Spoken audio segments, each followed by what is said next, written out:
making jobs for better and smarter. This is not a story of replacement, it's a story of reimagination of tasks and workflows. Think of AI as a powerful enabler, offering a massive national productivity boost. And we could call this the AI dividend.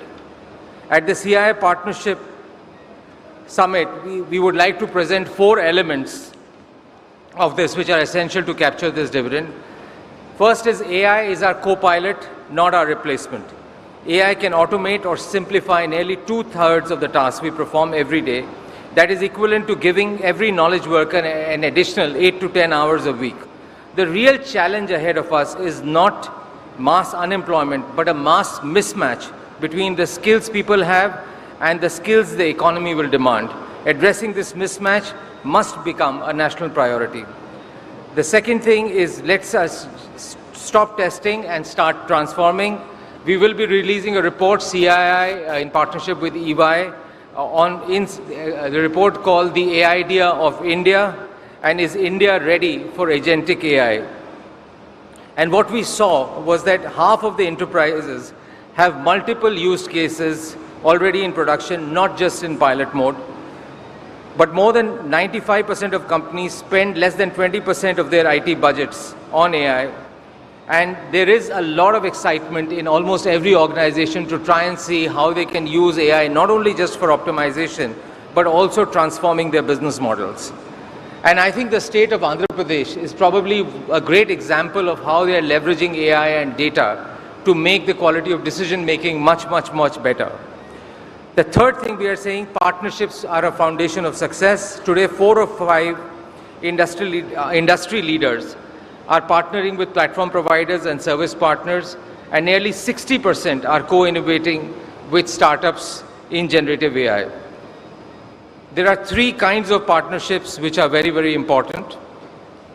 First is the innovation partnership between industry and startups, talent partnerships between industry, universities and academia, policy partnerships amongst industry, regulators and policymakers. The fourth thing that we want to present is skill is non-negotiable. Talent remains at the heart of this transformation. Almost 60% of the business leaders that we studied in the report are already experiencing difficulty in hiring the right AI skills. So reskilling is no longer just a matter for HR departments, it's a national mission. And we must ensure that we provide basic AI literacy to everyone, enabling safe and productive use of AI tools, build deep technical expertise in data, AI and AI safety, and create new roles for domain experts. In CII, we are working towards reskilling workers of a number of organizations through our Center of AI and our COEs on skills. Over 10,000 MSMEs have been trained on adoption of AI in the last 6 months alone.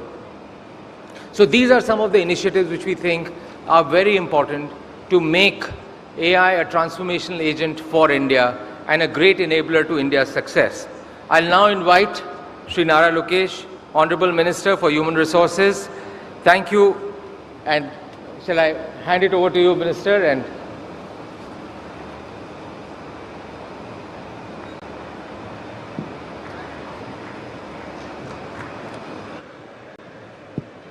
thank you, Rajiv, for the wonderful introduction. I'd like to welcome all the panelists for coming here to Visakhapatnam. And I hope you got some time to see the city yesterday. If not, at least do it today. So I think the theme of this particular session, I think it's exciting on one side and challenging on the other side. I have always believed that every industrial revolution has created more jobs than it has replaced. My take with AI and future of jobs is we either embrace it or be replaced by it. If you look at it, there are a few statistics out there that 14% of the global workforce has to be reskilled to adapt to the changes that AI is going to bring. I'm not here to alarm people, but I'm just here to say that this is the reality, and how do we as society embrace, adopt to things that is ahead of us. The question is whether we will lead this transformation or we will be led by it. So there are 2 very fine distinctions between these. So as a state, we have taken a very, probably a different approach where we've come up with a three-part framework. The first is, of course, reskill, redefine, and reimagine. On the reskilling, it's very clear that by 2025, 97 million new roles are expected to emerge globally. So we as a state have created a platform called Naipunyam, which we're going to launch, which is not merely an aggregator of supply and demand, but we're using conversational AI to assess their skill level across various trades. So it could be a carpenter, an air conditioning mechanic, or even a lift mechanic, all the way to an AI engineer, and to look at how we can use online and offline courses to ensure they're reskilled and they are up to date and they are able to adapt to the changes that are happening across board. The second is the redefining productivity and human-machine collaboration.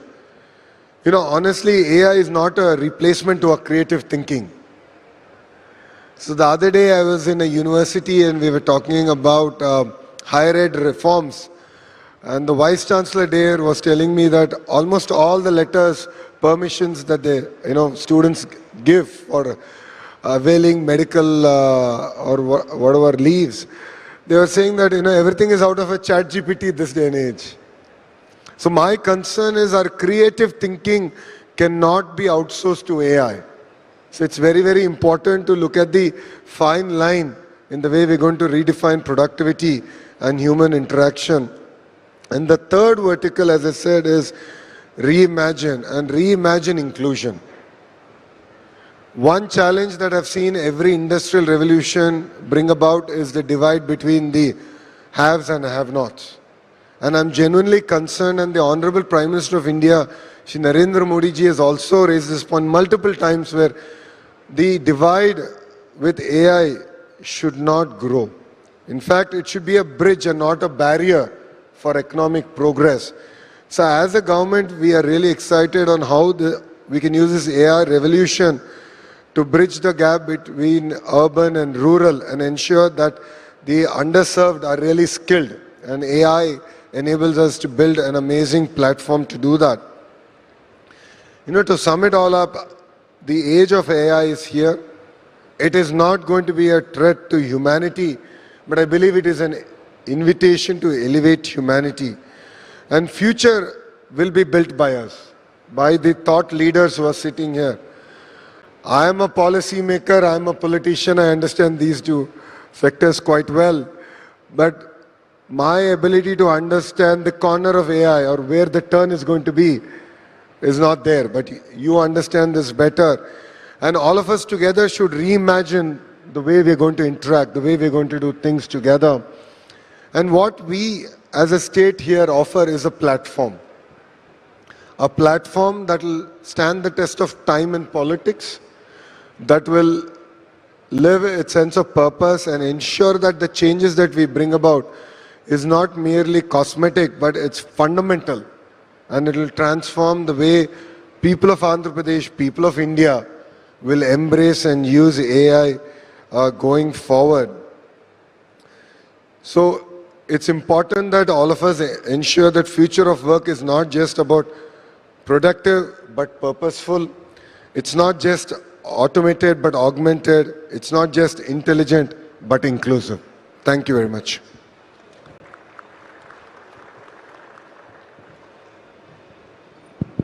Honorable Minister, thank you. Thank you very much for your insights onto what the impact, what we should try as a country, as government, as individuals, try and see how we can get the right leverage from AI. I'll now hand it over to Debjani. Debjani, if you could, what I'll request all the panelists, Debjani, maybe you can start. If you can make maybe 3 to 5 minutes of initial comments on how do you see AI shaping up, how do you see that impacting jobs or wider impact of, and from your vantage point, particularly how government is looking at it and how government is looking at frontier technologies would be very, very helpful. Over to you, Debjani. Thank you, Rajiv. Hope I'm audible.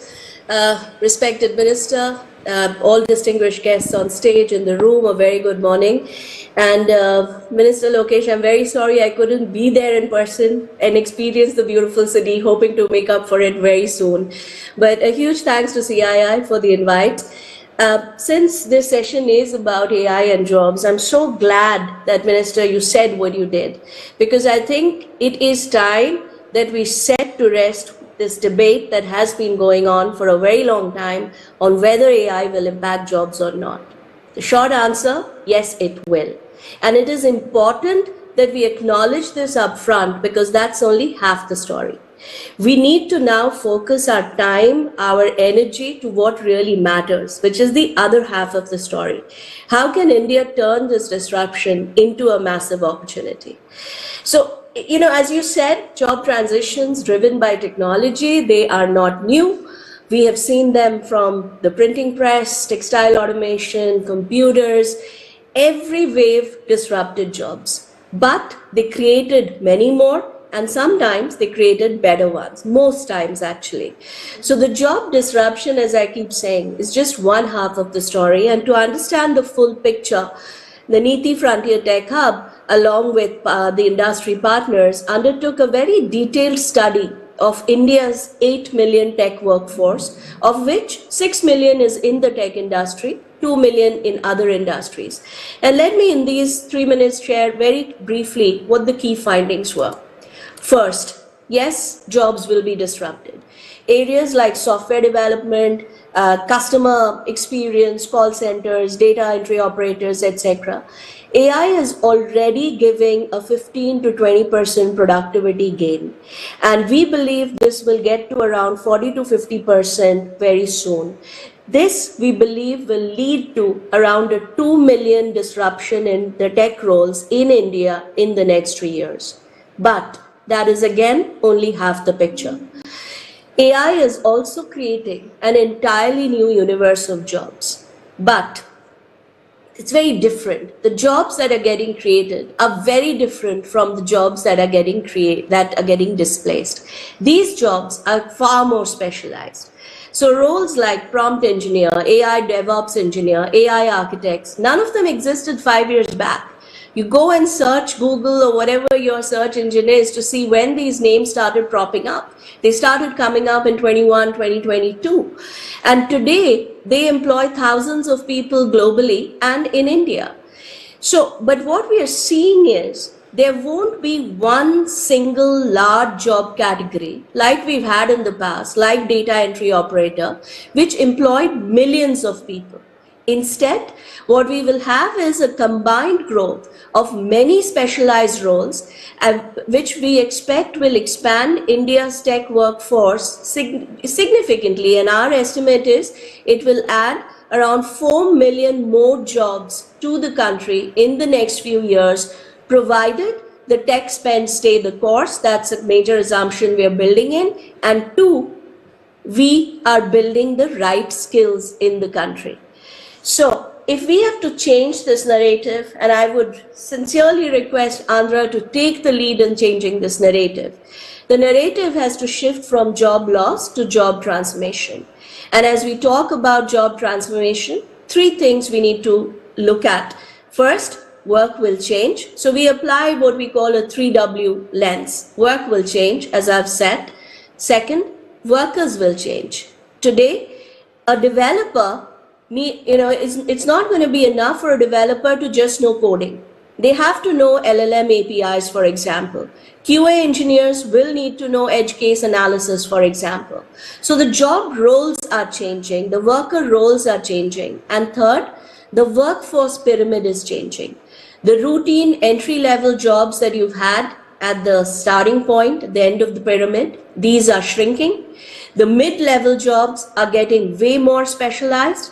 And then there's a new top layer of hyper-specialized jobs that is emerging, AI architects, AI DevOps, etc., etc. And this is a shift we cannot ignore as we build out the skills framework.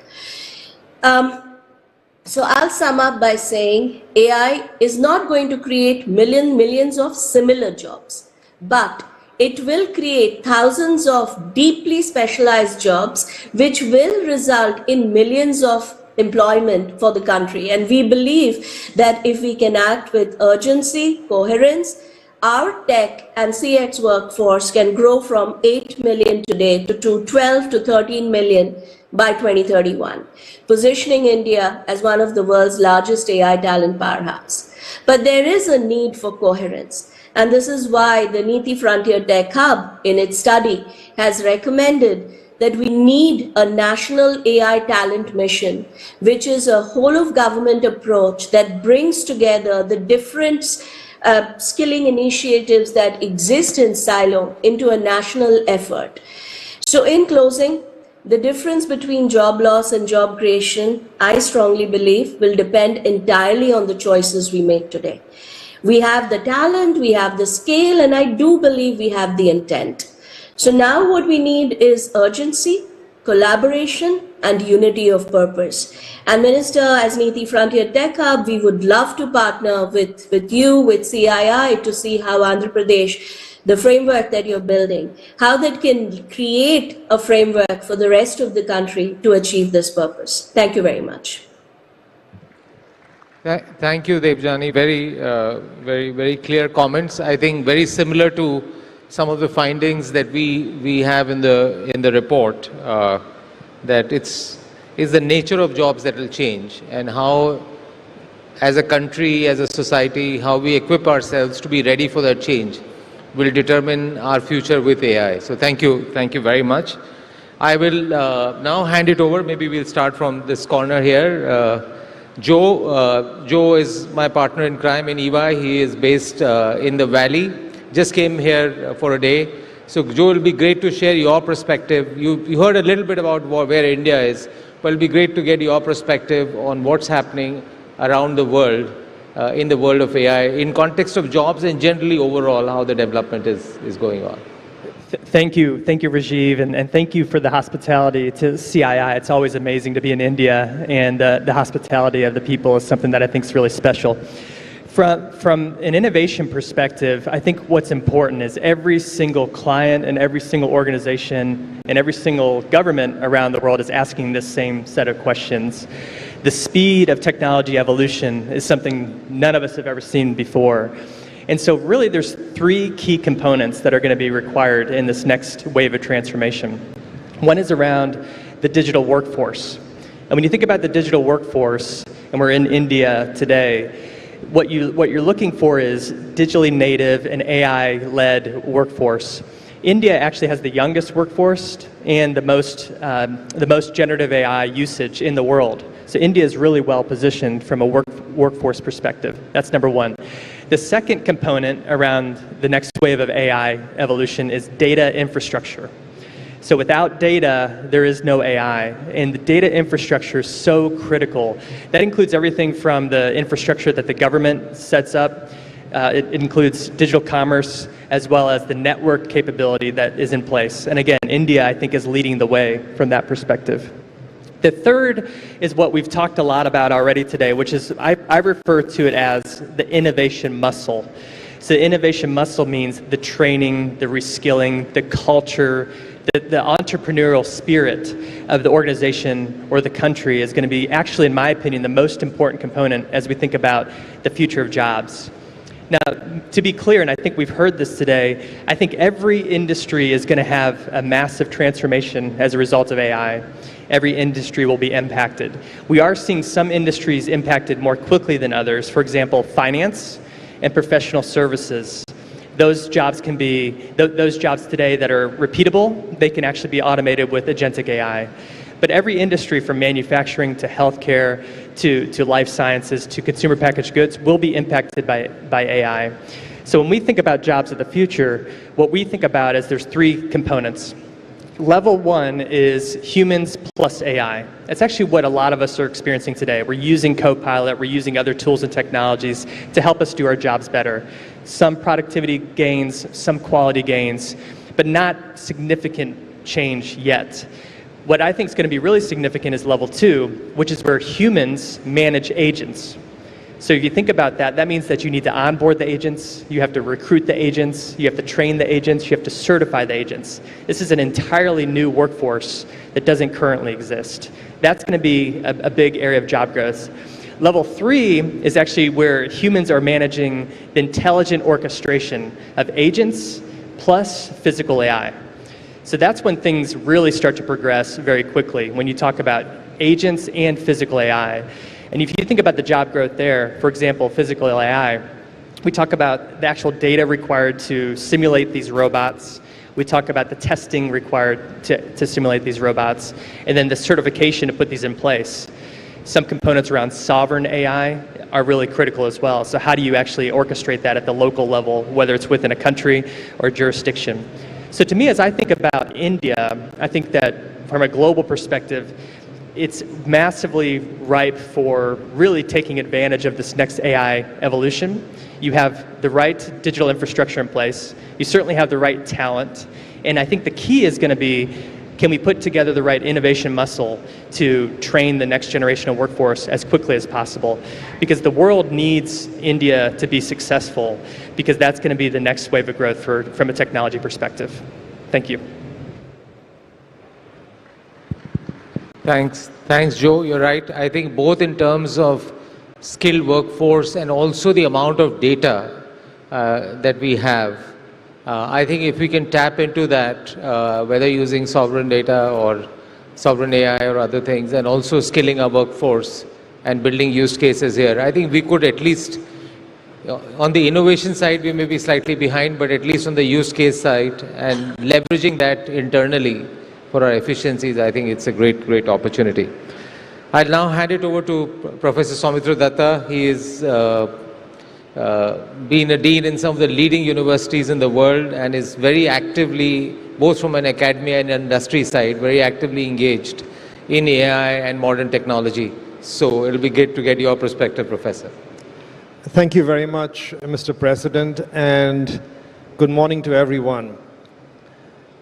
We have already heard a number of very interesting comments, so I'll just try and complement that with some perhaps slightly contrarian perspectives.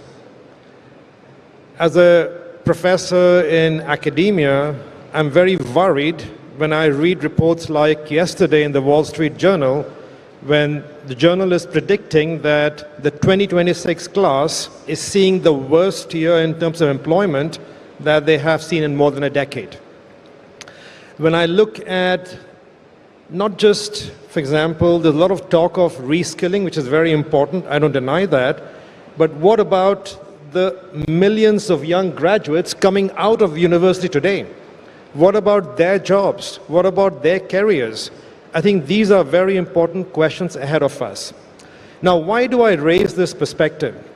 And just to get you involved a little bit in the discussion, let me just pose a question to you. And this is where I want you to raise your hand.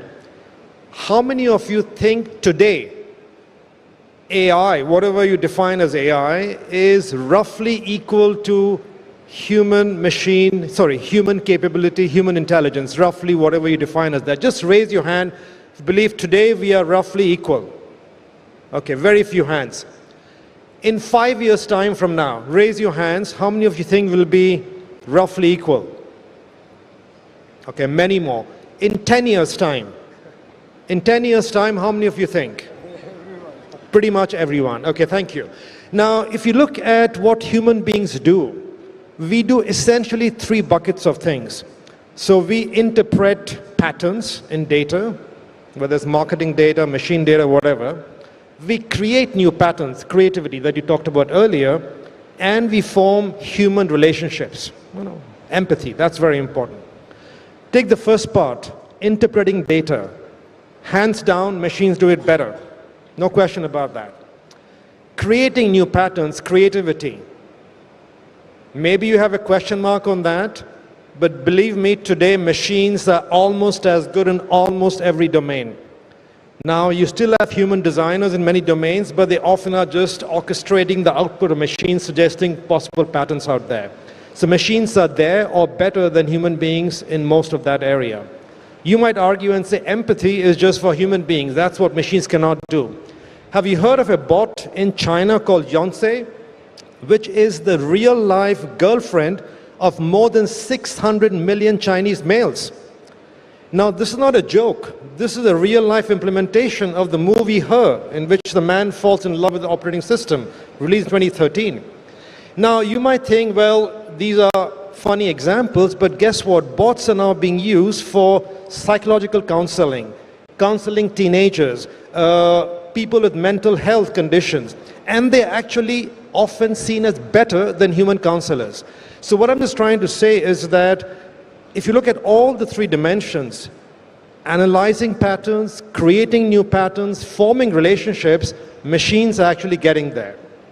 Now, if you look at what's at stake out here, so on one hand, you have the pressure to keep on automating, improving efficiency, and that's where we talk about AI being used more and more in industry, and that's very good. Productivity is an important goal to achieve. But we also have to think about humanity, because as machines and people become two equal resources, it is our decisions as leaders in industry and government about how do we build the balance between humans and machines. That is a very important notion, that decisions that we make will decide which way we tip the balance. Now, what is at stake out here? If you tip the balance more towards productivity, of course, in principle, you're helping the economy. And the pressure will be to, in fact, push the economy, push productivity as much as possible. That's one reason why you will see a lot of companies now slowing down hiring, a lot of companies, in fact, using AI much more to do different things in their own organizations. But the risk out there is if you go too hard on that pedal of productivity and economy goes up, you risk human dignity. Because we as human beings, our core, the industrialized society in which we live, a core element of human dignity is the ability to be able to earn a living, to be able to do a day's work, and to be able to put food on the table for the family. Now, how do you in fact balance the two is, I think, the most important decision in front of us. And I don't think, honestly, today that most companies, most national governments are really looking at that in a sensible, deep manner. Today, the often politically correct approach is, well, technology is there to empower people. It'll make you better. It'll make you, in fact, more productive. And that's politically acceptable. That's politically more sellable. Even in the tech companies, it is an easier sales argument to say that, well, technology will actually enable you and help you become better. What about the fact of large-scale unemployment? What about the fact when people don't have full jobs? That is not an unreal prospect. Look at what's happened in agriculture, manufacturing, and services. Agriculture, mechanization in the West, employment has shrunk dramatically. Manufacturing, go to the latest manufacturing shops, typically in anywhere in the world, the number of people employed has become very, very small. It's mainly robots, mainly machines. In services, today, of course, you have a lot of people employed, but the reason for that is mainly that humanoid robots are not yet at the price value point at which you can use them replace humans, because the cost ratio is just simply too high, the value ratio is too poor. So we're not yet at that point of replacement. What will happen in 10 years' time when humanoid robots will become cheap enough and good enough to replace replace a nurse, replace a hotel worker? That is the big question mark for us that we have to grapple with. So let me stop out there, but I just want to say that I think the real question, the real challenges out here that I don't think we are really fully addressing in government and industry. Thanks, Sumitro. Thanks for a slightly different viewpoint. And just on humanoid robot, that's where China is investing the most. So if you go to China, their largest investment in AI is not computational AI, but humanoid robots. So that change will also come much, much faster than what we are anticipating. I'll now pass it on to Sharon. Sharon is an executive director, lead at Korea University. Sharon, your opening remarks, please. Great, thank you.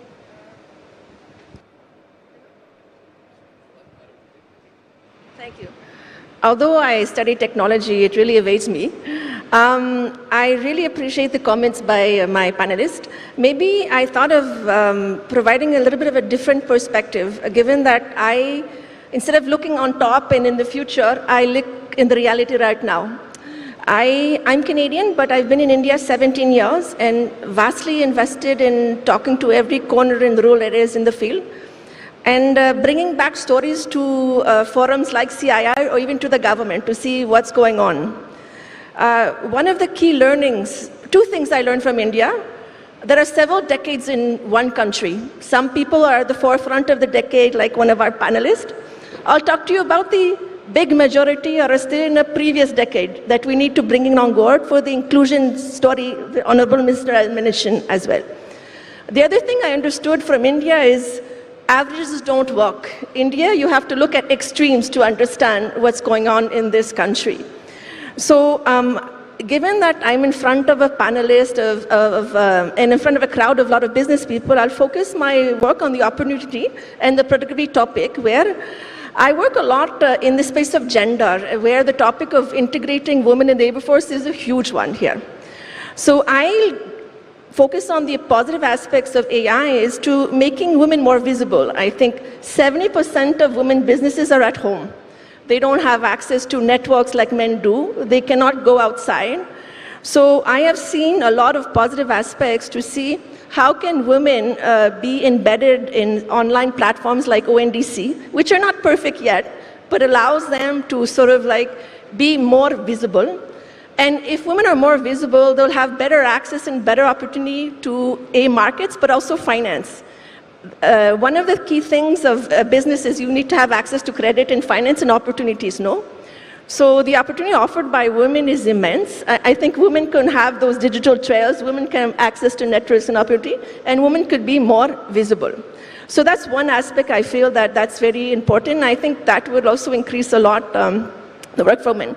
The other aspect that I see as well that's a huge opportunity is digital enabled work, where a lot of the women are frontline workers, where they're ASHA workers, Angawadi workers, and they're just starting to have access to digital to improve their productivity in their work. And that also trickles down to government. The quicker that these ASHA workers, these Angawadi workers, they are your data collector, the better that will impact also decision making at the policy levels. For the Angawadi workers, you can see as well, the better they put the systems in the dashboard, the quicker the decisions the government can make in a centralized perspective, knowing that India is very heterogeneous as well. Even ASHA workers, Angawadi workers. The other perspective that we see a lot is this: we don't think about the AI system, and this is the decade that's different than your colleague, is that I remember the first thing when we started digital AI work, we talked to the ministry mate team, Mr. Krishna, our secretary. Actually, the first task he asked us to look us in the PLI scheme, the Samsung and things like that, where the government of India gives a lot of money. And we see that that's one of the areas where women are enabling the AI ecosystem by chip production, etc. One of our high recommendations is one of the areas where women can contribute as an entry point, but it's very important that they're able to escalate that system, no? So what we've noticed, and when we studied the PLI scheme, is that yes, women are part of building AI, but they're at the low entry. So our recommendations would see you need to make sure that women are not just at the, because they have small fingers and all, they can assemble stuff. How do we make sure that women have systems that enable them to grow and supervise? So we encourage the government to collect data on that front. I think that's quite critical. On that front as well, talking to the ministry, and this is a very India context. So India is a very big consumer and producer of digital AI. It's not a great designer.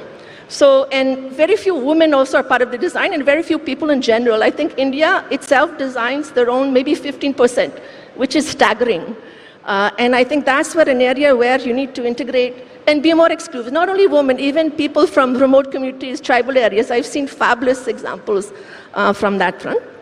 Lastly, I think one of the areas where we see a lot, and we call it maybe digital embedded work, and that relates to the colleague from Ernst & Young, where you see that there's a whole movement of gig economy happening in rural areas, where, and it's a fabulous initiative from the Bashini, the Indian government, to try to democratize AI through languages. And I don't know if everyone saw the movie Human in the Loop recently, where they showcase that this allows women to be able to do work in their phone here. They can do maybe 10 hours of work when they can, when they're available in their local language. It also helps to integrate, making sure that biases that are in our regular world are not integrated in AI or digital, because I think the speed of AI and digital goes very quickly. So this is actually a great opportunity to make sure that we don't repeat that online. I think those are the opportunities, and we are working as well to make sure that women have starting to have, it's not only having access to a phone. I see a lot of this initiative from the government say access to the phone. You need opportunity, you need initiative, you need support. And we've learned from some systems as well, like the government said, we will give a phone, but those phones break. Those phones need investment in data points every month, no? Those phones also need to be replaced. And that's critical as well to see. So there needs to be a whole big portion of India that needs to be integrated in all of that digital AI ecosystem there. I'll leave it to my colleague somewhere else, and a pleasure to connect, yeah. Thanks, Sharon. We're sorry to interrupt, but we were running out of time. Jeremy, you're the last one. So my only request is if we can make it short. Sorry for this, but I know the minister has to leave, so thank you. Both of us have a last couple. That's right. So actually, I think I'm supposed to join the minister shortly, and I'll come to that at the end. So first, it's really a pleasure to be here, and I appreciate the hospitality of the government in Andhra Pradesh, of our partners at the CII, and all the people that I've met during the visit. I'd like to start with the challenge. We've heard a little bit on the numbers in India, from Joe also what that means in finance and professional services. The World Economic Forum has done research looking at 1 billion jobs globally. We interviewed 1,000 large companies across 55 countries and understood what this means for the future of their workforces. And what we saw is that we will lose roughly 92 million jobs in the next 5 years. 90 million jobs will disappear in the next 5 years. And that isn't even before we talk about all the jobs that need to be reskilled. But the good news is there's an opportunity to create 170 million new jobs. But those new jobs won't come on their own. It will take conscious action. It'll take programs from employers in how they design, how they reskill their resources. It'll require partnerships between universities, corporations, and the state to prepare the next generation of talent for those roles. It also means that we actually have to adapt to a new workforce, because many of those jobs won't come from the large traditional industries. They'll come from entrepreneurs. And those entrepreneurs will need new support networks. They'll need digital public infrastructure, building on what you have in India here with Aadhaar or UPI. But we'll also need a digital infrastructure that allows for cybersecurity, that allows for SMEs to be able to scale and unlock capabilities. So all those things are going to come together. So massive challenge, but also significant opportunity that requires conscious action. Now, one of the reasons I'm here today in Andhra Pradesh is because we think that Andhra Pradesh will be a hub for this future vision of how to create an economy that brings dignity and opportunity to employees. We look at programs like the Naipunyam with the expertise that will actually have a skills database that we can actually train workers. We'll be launching today a Center for the Fourth Industrial Revolution, focusing on energy and cybersecurity. Because before you get to the AI and before you need the data, you need the energy to actually power the data centers, to power the algorithms. And you also need to make sure that it's secure. And this is one of the reasons we focus on cybersecurity. There's roughly 4 million jobs that are in shortfall today in cybersecurity. So this creates an opportunity for new workforces, new roles, and new opportunities. And last is we really appreciate, I think there's roughly 70% of the graduates here in Andhra Pradesh are focused on STEM roles. That will prepare them well to enter the new workforce, but they'll also need to be continuously skilled, continuously updating their education in those opportunities. And this is something that we look forward to partnering with Andhra Pradesh to help prepare that future workforce, to help prepare the future economy. And I think together we can contribute to a nation and a global economy that's more prosperous, more equitable, and more meaningful for everyone in it. So Thank you, Rajiv, and thank you to the Minister for hosting us here today. Thank you, Jeremy. Thank you very much. Honorable Minister, you've heard different perspectives, different dimensions of this, and I know you have a grand vision, and the state has a grand vision on how you leverage AI, technology, various new themes that are coming around the world. So one is just general thoughts on what you've heard, but also I'm particularly keen on, for AI to be successful, how do you capture data? And what are you doing as a state to be effective from a data standpoint? Well, after the session, I thought I'll have some answers, but I walk out with more questions. Thanks to Soumitra here. I think, but the points raised are very valid. I think we need to think through the nuances as we go about, doing what we are supposed to do in this industrial revolution. See, as a state, we are talking about energy transition. It's easy said than done, because wind speeds predictability, cloud formation, so solar efficiency, then your ability to sort of pump up traditional forms of energy to sort of give the transition, especially with data centers that require higher reliability, is a big challenge. And that is exactly where we're using AI. Our ability to predict, understand this. In terms of state, we are one of the very few states, and I was actually quite pleasantly surprised that I had counterparts in Australia at the state level who have something called Minister for Customer Service. It's similar to what we are trying to achieve in real-time governance, is how do you deliver governance at the doorstep of the citizen, whilst keeping in mind the entire data that we are able to capture and give a much more predictive analysis. So a great example of that is how we've handled the recent cyclone, which we thought will be a lot more intensive, but our ability to understand where it's going to land, the speed at which, the track, we were far better than the other institutions out there, because we have over a period of time built those data sets, we are able to hone on those data sets, and that will again be very core to us as we go forward. So as a state, we are continuing to collect the data points that are relevant for us to ensure better governance delivery. But then yes, we also have to keep in mind the ethical framework on how this data is going to be used and not be used against underprivileged sections of the society. So that's equally going to be important. And that is why we have something called the Core Data Authority that has the framework in place to ensure that this is not used against them.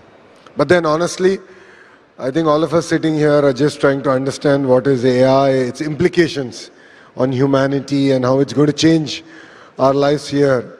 Definitely 5 years from now, maybe the 35th Partnership Summit that we're going to do here, I think we'll come back and reflect on whether we got our predictions right or we were off.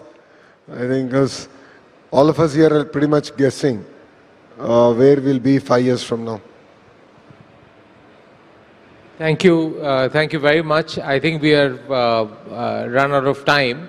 I think only thing I probably like to add, Honourable Minister, and hearing everyone, very insightful comments from all the panelists, is it is a reality, and the question is, how do you make the most of it? I mean, you can see half full, half empty.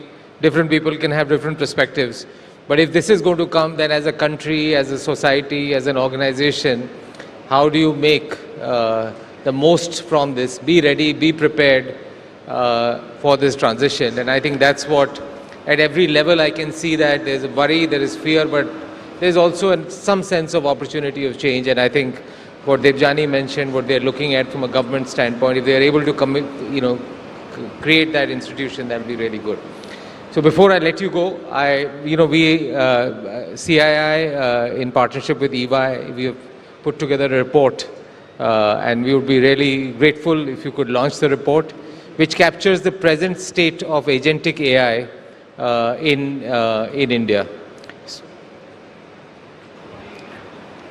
May I invite Mr. Chandrajit Banerjee and Mr. Hari Balaji, leader EY India's Center of AI Excellence, to please come on stage for the release of this report. Ladies and gentlemen, this report is on AI.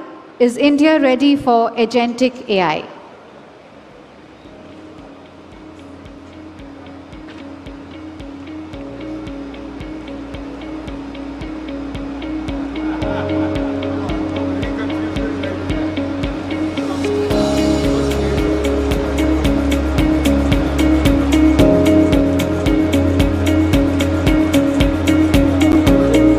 Ladies and gentlemen, the report on AI is India ready for agentic AI. Let's have a huge round of applause for the release of this very important report. Thank you, Honorable Minister, for doing the honors in releasing this report.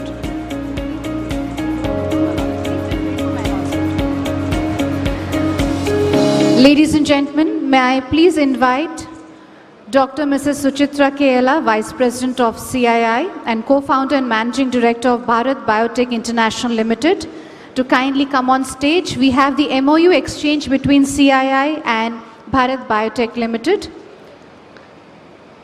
I request Ms.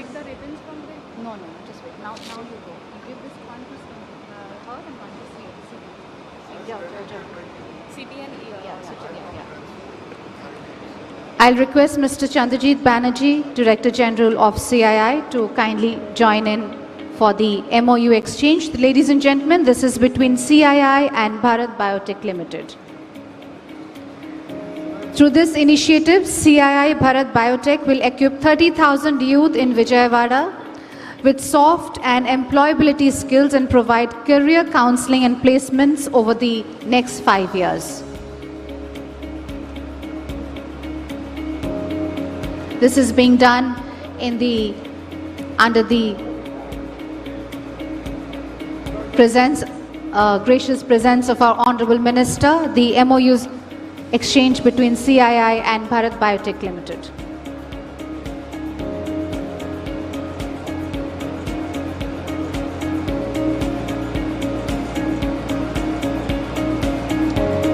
Let's have a huge round of applause, ladies and gentlemen.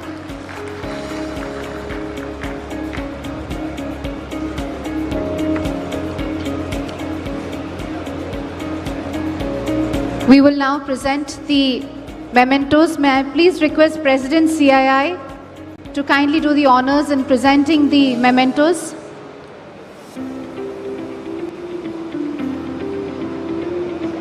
May I request Mr. Chandrajit Banerjee to kindly say a few words on the report. May I please request President CII to kindly present a memento to Honorable Minister. Let's have a huge round of applause for Honorable Minister. He's indeed given a lot of his precious time and been deeply involved and participated in the sessions, giving his deep insights and guidance. He's doing the honors of presenting the mementos to all the speakers.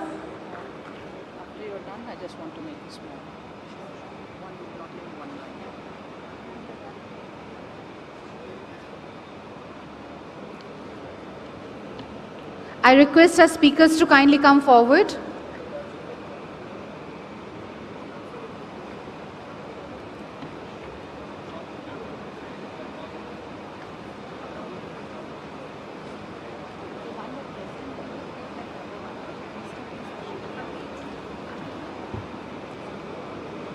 May I please request speakers to kindly come forward for the memento presentation.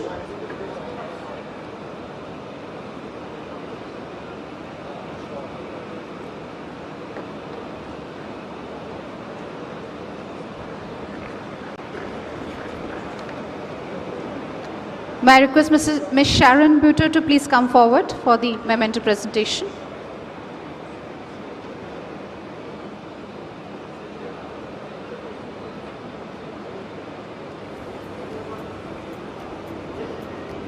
Can we have the applause going, ladies and gentlemen? And request President CII to please do the honors in presenting and while stating Honorable Minister. And Honorable Minister has decided that he will instead felicitate President CII, as he says he's the host. Thank you, Honorable Minister. Ladies and gentlemen, a huge round of applause. Before we conclude this session, I just want to invite Dr. Mrs. Suchitra Kerala. She would be saying a few words regarding this very important MOU exchange. Madam, may I please request you to say a few words?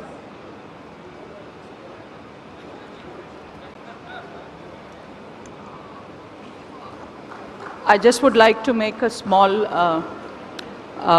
remark to the Honorable Minister and to the Government of Andhra Pradesh. Yesterday I had made a statement about our commitment in ensuring that we will participate in skilling and livelihoods and employment generation for the state of Andhra Pradesh. And here is, today we have just demonstrated a very small step in that into that goal of ours, and we will extrapolate it further going in the few years, in the following years, to take it as much as possible in order to upscale, skill, create livelihoods and employment for the youth and women of Andhra Pradesh. Honorable Minister, thank you so much for your time in accommodating this request for us. Thanks a lot. Thank you. Thank you, Dr. Suchitra Kerala. Ladies and gentlemen, with this we conclude the session, and we'll be immediately moving on to the valedictory session, which will be happening here in this hall. So you all requested to kindly remain with us, and we will just make the necessary table arrangements before moving on to the valedictory session.